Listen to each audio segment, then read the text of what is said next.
बोला चाय गरम चाय गरम चाय गरम चाय गरम कॉफी नेस्कॉफी कॉफी नेस्कॉफी ಈಗ ಒಂದು ಬಿಸಿ ಬಿಸಿ ಬೆಡ್ ಕಾಫಿ ಸಿಕ್ಕಿದ್ರೆ ಈ ದಿನ ಫುಲ್ ಕಿಕ್ ಸ್ಟಾರ್ಟ್ ಆದಂಗೆ. ಪರಮೇಶ್ ಬಾಗುರು ಟೀಗೆ ಹೋಗೋಣ, ಟೈಮ್ ಆಯ್ತು.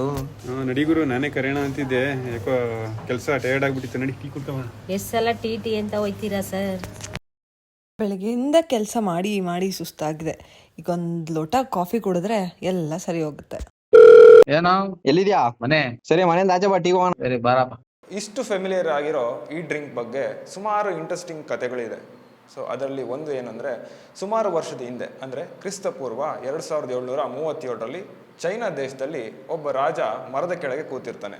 ಅವನಿಗೆ ಅವನ ಸೇವಕರು ಕುಡಿಯೋಕೆ ಅಂತ ಬಿಸಿ ನೀರು ಕೊಡ್ತಾರೆ. ಆ ಬಿಸಿನೀರೊಳಗೆ ಒಂದು ಮರದ ಎಲೆ ಬಂದು ಬೀಳುತ್ತೆ. ಸೊ ಅದರಿಂದ ಸುಗಂಧ ಭರಿತವಾದ ವಾಸನೆ ಬರುತ್ತೆ. ಗಿಡಮೂಲಿಕೆ ತಜ್ಞನಾಗಿದ್ದ ಆ ರಾಜ ಅದನ್ನು ಕುಡಿಬೇಕು ಅಂತ ಅನಿಸುತ್ತೆ. ಅವಾಗ ಅದನ್ನು ಕುಡಿತಾನೆ. ಇದು ಟೀ ಹುಟ್ಟಿದ ಸ್ಟೋರಿ. ಸೊ ಇದೇ ರೀತಿ ಇಥಿಯೋಪಿಯಾದಲ್ಲಿ ಒಬ್ಬ ಮೇಕೆ ಕಾಯೋನು ಅವನ ಮೇಕೆಗಳು ಯಾವುದೋ ಒಂದು ಹಣ್ಣು ತಿಂದು ತುಂಬ ಎಕ್ಸೈಟ್ ಆಗಿ ಎನರ್ಜೆಟಿಕ್ ಆಗಿ ಆಡ್ತಿರೋದನ್ನ ನೋಡ್ತಾನೆ. ಅವನು ಈ ಹಣ್ಣ ಸನ್ಯಾಸಿಗಳಿಗೆ ತೊಗೊಂಡೋಗಿ ಕೊಡ್ತಾನೆ. ಆಗಿದ್ದ ಕತೆ ಎಲ್ಲ ಸನ್ಯಾಸಿಗಳು ಕೇಳಿಕೊಂಡು ಇದು ಯಾವುದೋ ದೆವ್ವದ ಹಣ್ಣು ಅಂತ ಬೆಂಕಿಯಲ್ಲಿ ಹಾಕ್ಬಿಡ್ತಾರೆ. ಮತ್ತು ಆ ಬೆಂಕಿಯಿಂದ ಸುಗಂಧ ಭರಿತವಾದ ವಾಸನೆ ಬರುತ್ತೆ. ಅವರು ಆ ಹಣ್ಣ ಬಿಸಿನೀರಲ್ಲಿ ಇಡ್ತಾರೆ. ಅವರಿಗೆ ಯಾವಾಗ ನಿದ್ದೆ ಬಂದಂಗೆ ಆಗುತ್ತೆ. ಆವಾಗ ಅದನ್ನು ಕುಡಿದ್ಬಿಟ್ಟು ಅವರು ಇನ್ನೂ ಜಾಸ್ತಿ ಧ್ಯಾನ ಮಾಡೋಕ್ಕೆ ಅದು ಹೆಲ್ಪ್ ಮಾಡುತ್ತೆ. ಸೊ ಇದು ಕಾಫಿ ಹುಟ್ಟಿದ ಕತೆ. ಸೊ ಈ ಎರಡು ಜಾನಪದ ಕಥೆಗಳು ನಿಜನೋ ಇಲ್ವೋ ಅಂತ ಗೊತ್ತಿಲ್ಲ.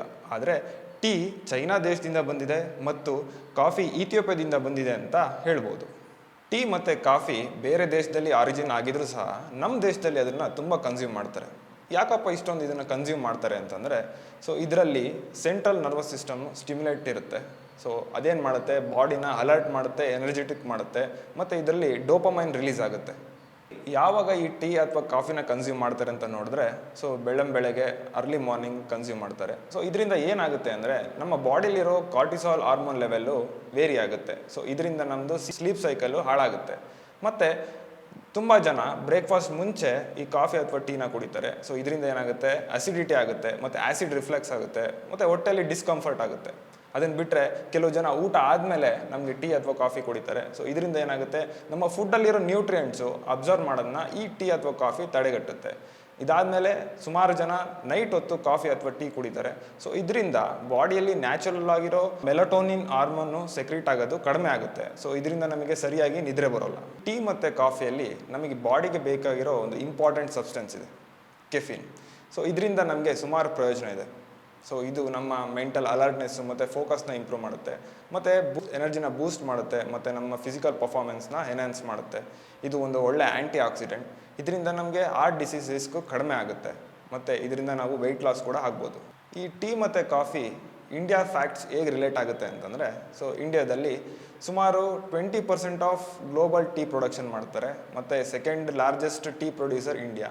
ನಮಗೆ ಗೊತ್ತಿರೋ ಹಾಗೆ ಅಸ್ಸಾಂ ಮತ್ತು ಡಾರ್ಜಿಲಿಂಗ್ ಟೀ ತುಂಬ ಫೇಮಸ್ ಇದೆ, ಮತ್ತು 65% ಆಫ್ ಇಂಡಿಯನ್ಸು ಈ ಟೀನ ಕನ್ಸ್ಯೂಮ್ ಮಾಡ್ತಾರೆ.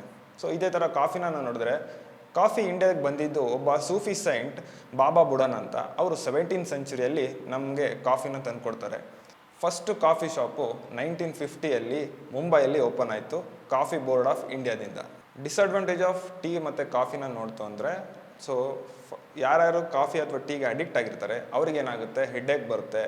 ಸೊ ಮತ್ತು ಇರಿಟೇಷನ್ ಆಗ್ತಾ ಇರುತ್ತೆ, ಮತ್ತು ಏನಾಗ್ತಾ ಇರುತ್ತೆ ಅಂದರೆ ಮಸಲ್ ಏಕ್ನೆಸ್ ಆಗ್ತಾ ಇರುತ್ತೆ. ಸೊ ಆ ಟೈಮಲ್ಲಿ ಅವರು ಟೀ ಅಥವಾ ಕಾಫಿ ಕನ್ಸ್ಯೂಮ್ ಆಗಿಲ್ಲ ಅಂದರೆ ಇಷ್ಟು ಸಿಮ್ಟಮ್ಸು ಕಾಣ್ತಾ ಇರುತ್ತೆ. ಮತ್ತು ಟೀ ಅಥವಾ ಕಾಫಿಯಲ್ಲಿ ಟ್ಯಾನಿನ್ಸ್ ಇರುತ್ತೆ. ಸೊ ಇದೇನು ಮಾಡುತ್ತೆ, ಕ್ಯಾಲ್ಶಿಯಂ ಮತ್ತು ಐರನ್ ಅಬ್ಸಾರ್ಪ್ಷನ್ನ ತಡೆಗಟ್ಟುತ್ತೆ. So excessive intake of tea ಅಥವಾ ಕಾಫಿಯಿಂದ ಬಾಡಿ ಡಿಹೈಡ್ರೇಷನ್ ಆಗುತ್ತೆ, ಮತ್ತು ಟೀತ್ ಎನಾಮಲ್ ಹಾಳಾಗುತ್ತೆ, ಮತ್ತು ಬಾಡಿಯಲ್ಲಿ ಅಲ್ಯೂಮಿನಿಯಂ ಮತ್ತು ಲೆಡ್ ಕಂಟೆಂಟ್ ಜಾಸ್ತಿ ಆಗುತ್ತೆ. ಸೊ ಇದು ಹೆವಿ ಮೆಟಲ್ಸ್. ಇದರಿಂದ ನಮಗೆ ಬಾಡಿಯಲ್ಲಿ ಸುಮಾರು ಥರ ರೋಗಗಳು ಬರ್ತವೆ. ಏನಪ್ಪ ಇಷ್ಟೊಂದು ಡಿಸ್ಅಡ್ವಾಂಟೇಜ್ ಹೇಳ್ತಾ ಇದ್ದಾರೆ, ನನಗೆ ನೋಡಿದ್ರೆ ಕಾಫಿ ಟೀ ಬಿಟ್ಟಿರೋಕ್ಕೆ ಆಗಲ್ಲ. ಸೊ ಅದಕ್ಕೂ ಒಂದು ಸೊಲ್ಯೂಷನ್ ಇದೆ. ಸೊ ಏನಪ್ಪ ಅಂದರೆ, ರೈಟ್ ಟೈಮು ಮತ್ತು ರೈಟ್ ಡೋಸೇಜಿಂದ ನಾವು ಟೀನ ಅಥವಾ ಕಾಫಿನ ಕನ್ಸ್ಯೂಮ್ ಮಾಡಿದ್ರೆ ನಾವು ಅದನ್ನು ಎಂಜಾಯ್ ಮಾಡ್ಬೋದು. ಏನಿದು ರೈಟ್ ಟೈಮ್ ಮತ್ತು ರೈಟ್ ಡೋಸೇಜ್ ಅಂತ? ಸೊ ರಿಸರ್ಚ್ ಪ್ರಕಾರ ನಾವು ತಿಂಡಿ ಅಥವಾ ಊಟ ಆದಮೇಲೆ ಅಟ್ಲೀಸ್ಟ್ 2 hours ಗ್ಯಾಪ್ ಬಿಟ್ಟು ನಾವು ಟೀ ಅಥವಾ ಕಾಫಿನ ಕನ್ಸ್ಯೂಮ್ ಮಾಡಬೇಕು. ಬೆಸ್ಟ್ ಟೈಮ್ ಅಂತಂದರೆ ಬೆಳಗ್ಗೆ 9:30 to 11:30, ಅದು ಕಾಫಿ ಅಥವಾ ಟೀ ಕನ್ಸ್ಯೂಮ್ ಮಾಡೋಕ್ಕೆ best time. So right dosage ಅಂತಂದರೆ ಆವ್ರೇಜ್ ಹ್ಯೂಮನ್ ಬೀಯಿಂಗ್ಗೆ ಹತ್ತತ್ರ 65 to 85 ಮಿಲಿಗ್ರಾಮು ರೈಟ್ ಡೋಸೇಜ್, ಅಂದರೆ 1 to 2 cup of coffee or ಟೀನ ನಾವು ಕನ್ಸ್ಯೂಮ್ ಮಾಡ್ಬೋದು. ಸೊ ಇಲ್ಲಿ ಮೇಯ್ನು ಕಾಫಿ ಅಥವಾ ಟೀ ಅಲ್ಲ, ನಾವು ಕನ್ಸ್ಯೂಮ್ ಮಾಡ್ತಾ ಇರೋದು ಹಾಲು ಮತ್ತು ಶುಗರ್. ಸೊ ಅದು ಮೇಯ್ನ್ ಕಲ್ಪ್ರಿಟ್ಸ್ ಇಲ್ಲಿ. ಸೊ ಈ ವಿಡಿಯೋ ನಿಮಗೆ ಇಷ್ಟ ಆಗಿದರೆ ಲೈಕ್ ಮಾಡಿ, ಶೇರ್ ಮತ್ತು ಕಮೆಂಟ್ ಮಾಡಿ. ಸೊ ಇದೇ ಥರ ಸುಮಾರು ಹೆಲ್ತ್ ಲೈಫ್ ಸ್ಟೈಲ್ ಬಗ್ಗೆ ತಿಳ್ಕೊಬೇಕು ಅಂದರೆ ಈ ಚಾನಲ್ನ ಸಬ್ಸ್ಕ್ರೈಬ್ ಮಾಡಿ.